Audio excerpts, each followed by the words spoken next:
Euroregione.news. Aquileia Docet. Per Aquileia il 2023 è stato molto positivo, a tracciare in sintesi molteplici aspetti di un'azione corale che ha portato a risultati che ne giustificano ampiamente la continuazione è stato il presidente della Fondazione Aquileia Roberto Corciulo, insieme ai personaggi di riferimento di quello che è diventato il cosiddetto sistema Aquileia, nel corso di una conferenza ospitata nel Museo Archeologico. Per uno dei 5 siti UNESCO del Friuli Venezia Giulia si parla del più 15% di accessi registrati ai luoghi della cultura rispetto al 2022 e del più 10% di arrivi registrati nelle strutture ricettive. Aspetto fondamentale della strategia complessiva di rilancio è il sostegno alla ricerca archeologica guidata dagli archeologi di ben 5 università convenzionate. Perché c'è molto da fare, si può fare tanto. Sicuramente si può fare perché ce lo permette la storia di Aquileia e quello che è stato Aquileia, dove la storia è passata e, come dice sempre molto bene il sindaco Zorino, la storia si è fatta. Quindi in questo luogo questo ci permette di poter veramente convogliare tante energie e riuscirle poi a moltiplicare. Sul territorio di Aquileia, che è di fatto poi, ricordiamoci sempre, una cittadina da 3.200 abitanti, quindi molto piccola,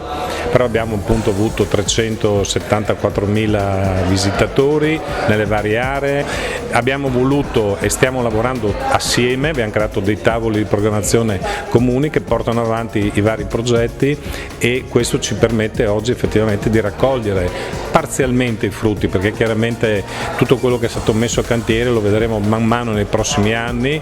ed è un tema, come dire, io dico sempre, in una storia da 2200 anni come quella di Aquileia stiamo vivendo una frazione di secondo di questa bellissima storia e quindi cerchiamo di esserne parte, attori, dandogli un'ulteriore spinta per il futuro, perché è la cosa che si merita, non solo Aquileia, perché Aquileia è un simbolo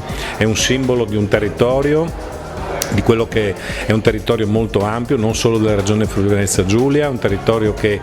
all'epoca del patriarcato ripartiva da Como, arrivava fino all'Ungheria, all'Austria, quindi un territorio molto ampio ed è la radice anche spirituale del nostro territorio, quindi qui veramente è un qualcosa di unico, di mondiale, come ben hai detto, e merita il merito, credo, di tutto questo territorio, che potrebbe effettivamente diventare, con tutto quello che si sta facendo, un faro per tutto il sistema. Tutto c'è sempre stato qui ad Aquileia, ma oggi ci sono i numeri e non sono il frutto del caso, ha detto l'assessore regionale al turismo e attività produttive Sergio Mediobini.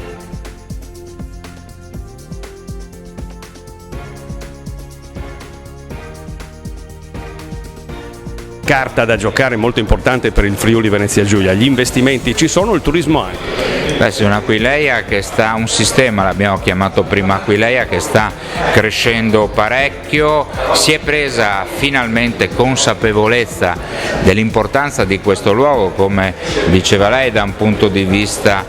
culturale in primis, religioso, enogastronomico, Grado e vicina, insomma una regione Friuli Venezia Giulia, grazie all'importante collaborazione con il Comune, grazie all'importante collaborazione con la Fondazione Aquileia, con GIT di Grado,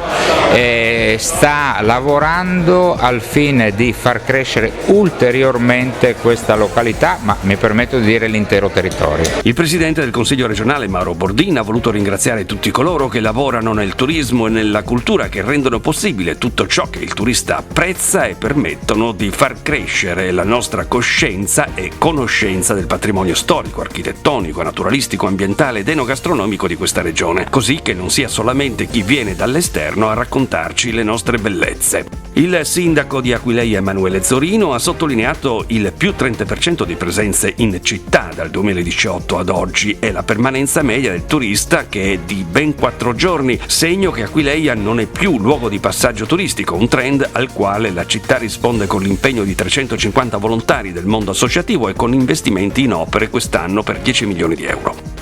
Aquileia non ha bisogno di presentazioni, lo sappiamo, Aquileia è conosciuta sicuramente all'interno del nostro territorio nazionale e anche a livello internazionale, ma quello che mancava ad Aquileia era proprio questo lavoro di sistema, un sistema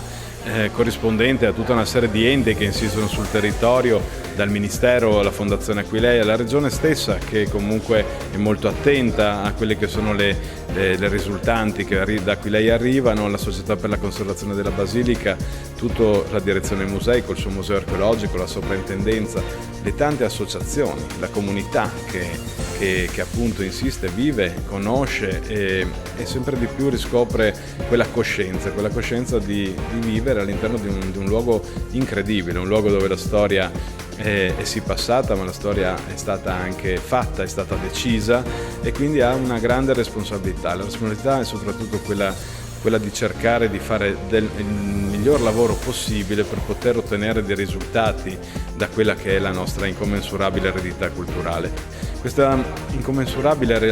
eredità culturale può essere veramente un asset economico importante in chiave di sviluppo sia per il territorio anche limitrofo, con le sinergie anche con Grado, ma con tutto l'agro aquileiese, ma può esserlo anche per il territorio della regione Friuli Venezia Giulia e di un ambito ancora più ampio, di cui Aquileia fra l'altro era capitale spirituale, politica e culturale fin dalla sua antichità, delle sue origini. Quindi abbiamo impostato proprio con un senso di rispetto e responsabilità nei confronti di questa grande storia un lavoro di squadra che sta portando già dei risultati, perché alla fine l'abbiamo impostato da pochi anni e nell'epoca pandemica l'abbiamo teorizzato e poi dopo l'abbiamo messo in piedi con tavoli costanti, un grande lavoro, perché quindicinalmente ci riuniamo tutti proprio con l'intenzione di condividere e trovare assieme quelle che sono le risorse necessarie per fare questo tipo di lavoro, ma soprattutto per avere una visione che, ripeto, è una visione semplicemente di analisi e progettualità legata a quelle che sono cose in realtà esistenti, che però vissute e comunque immaginate all'interno di una visione grande, anche che è quella che Aquileia si merita, ottengono dei risultati sempre più compiacenti per tutti quanti.